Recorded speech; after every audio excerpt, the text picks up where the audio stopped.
नमस्कार दोस्तों, जय जोहार। मैं कौशल तिवारी और बीनिया संजय में आपका स्वागत है। वक्फ बोर्ड को लेकर संसद के दोनों सदनों में बहुमत के दम पर संशोधन बिल पारित हो गया है। इस बिल का क्या असर इस देश में पड़ेगा और पड़ोसी देशों पर इसका क्या असर पड़ेगा, यह दिखने भी लगा है।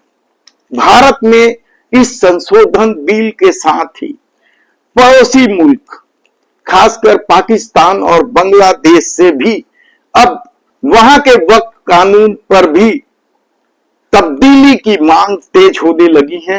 लोग सड़कों पर निकल आए हैं, जुलूस निकालने लगा है।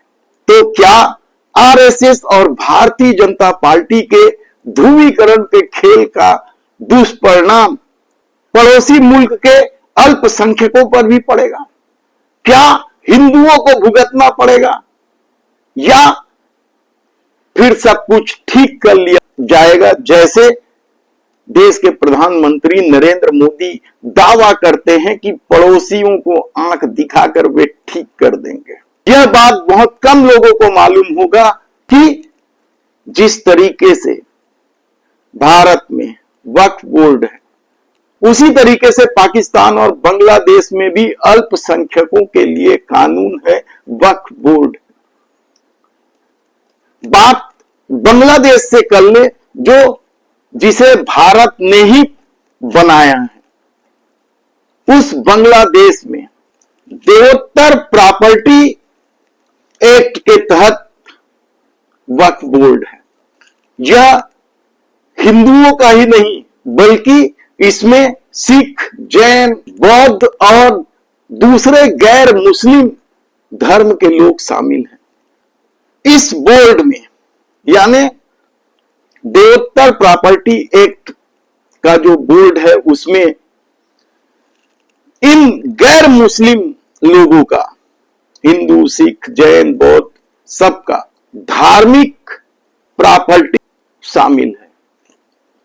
और आप सुनकर हैरान हो जाएंगे कि बांग्लादेश में जो बोर्ड है, उसमें जो प्रॉपर्टी शामिल है वह पाकिस्तान से भी ज्यादा प्रॉपर्टी है और उससे बड़ा है। 3 लाख से ज्यादा हिंदू धार्मिक प्रॉपर्टी शामिल है इसमें। 3 लाख से ज्यादा। आप सोच सकते हैं, कल्पना कर सकते हैं, क्योंकि आपको यह बात बताया ही नहीं गया।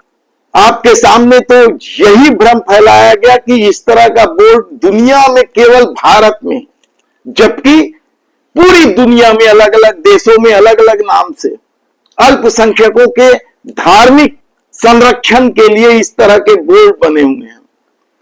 हम आज सिर्फ पाकिस्तान और बांग्लादेश के बोर्ड की बात कर रहे हैं, जो सबसे ज्यादा प्रभावित हुए हैं और लोकसभा राज्यसभा में वक्फ संशोधन बिल पारित होने के बाद मांग उठने लगी है इन दोनों देशों से।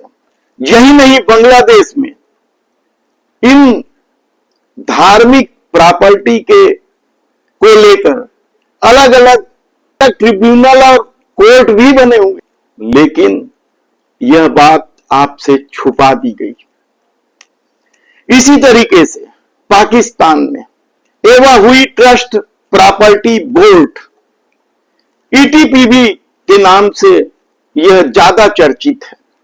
हिंदुओं का वक्फ बोर्ड है, जिसमें तमाम तरह के हिंदू, जैन, बौद्ध, गैर मुस्लिमों के इस बोर्ड में जो धार्मिक प्रॉपर्टी है वह शामिल है।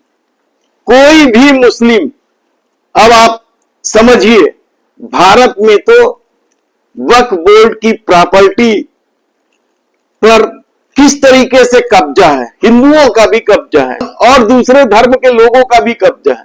लेकिन पाकिस्तान में और बांग्लादेश में कड़ा प्रावधान है कि कोई भी मुसलमान इस प्रॉपर्टी को खरीद ही नहीं सकता।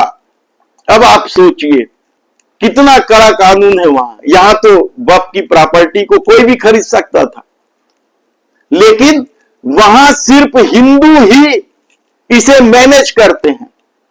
और भारत में जो उनका वक्फ बोर्ड का जो ट्रिब्यूनल था उसमें भी हिंदू जज हुआ करते थे, कुछ एक सदस्य हुआ करते थे, लेकिन आपके सामने जो भ्रम फैलाकर खेल खेला गया, ध्रुवीकरण का खेल खेला गया, उस खेल से क्या अब जो मांगे उठने लगी है पाकिस्तान और बांग्लादेश में, उससे वहां के गैर मुसलमान जो अल्पसंख्यक है उनकी क्या स्थिति बनेगी। हालांकि मोदी सत्ता के कई कार्यों को लेकर पूरी दुनिया में थू थू होते रही। अमेरिकी जांच एजेंसी ने तो आरएसएस और बजरंग दल पर कई गंभीर आरोप लगाए हैं। टॉलरेंस को लेकर कितनी बड़ी बड़ी बातें हुई, लेकिन सरकार को इन बातों से इसलिए चिंता नहीं है क्योंकि उसे इस देश में सत्ता चाहिए।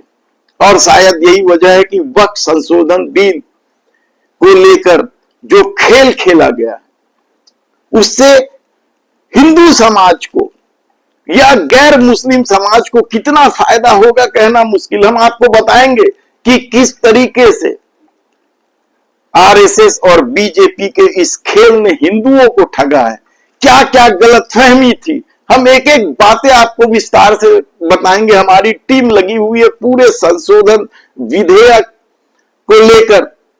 हम कानूनी राय भी ले रहे हैं कि क्या फायदा होगा हिंदू समाज को और क्या नुकसान होगा मुस्लिम समाज को।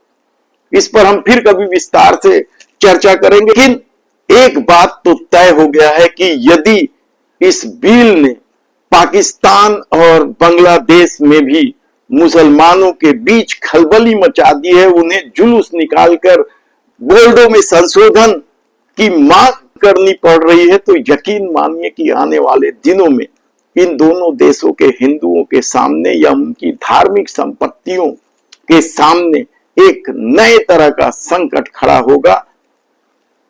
धन्यवाद।